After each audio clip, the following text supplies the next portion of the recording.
नमस्कार. आता आपण आहोत सोंडाई टेकडीवर. हा एक वॉचआउट पॉईंट किंवा लुकआउट पॉईंट असा होता. हा पूर्णपणे किल्ला नव्हता, पण इथून इतक्यातल्या भागावर नजर ठेवण्यासाठी याची निर्मिती केली. आता आपण डावीकडे जो विस्तीर्ण जलाशय बघतो तो मोरवे धरणाचा आहे. या धरणातून नवी मुंबईला पाणी पुरवठा होतो. मोरवे धरणाच्या समोरच दिसणारे दोन सुळक्यांचा डोंगर म्हणजे इर्शाळगड. त्या इर्शाळगडावर दोन चढायला कठीण असे सुळके आहेत. आता आपण थोडेसे गडाच्या बालेकिल्ल्यावर किंवा टॉपवर येऊया. इथे सोंडाई मातेचं स्थान आहे छोटंसं.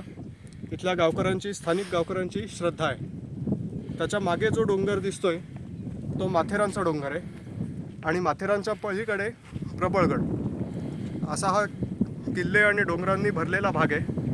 आता आपण थोडं अजून उजवीकडे येऊया. सोंडाई किल्ल्याच्या मागच्या बाजूला गौरीचा डोंगर म्हणून एक सोंडाई किल्ल्यापेक्षा जास्त उंच डोंगर आहे. तिथे एक लांबवर जे आकृती दिसते ज्याच्या बाजूला झेंडा दिसतोय तो एकच कातळ आहे, म्हणजे सिंगल कातळ आहे. आणि इकडनं ह्या बाजूला उजवीकडे आता आपण आलो पुन्हा, तर जरी तो भाग दिसत नसला नीट प्रदूषणामुळे तरी ती सगळी कर्जतची बाजू येते. असा हा पनवेल आणि नवी मुंबईजवळ एक दिवसात करण्यासारखा अतिशय सुंदर स्पॉट आहे.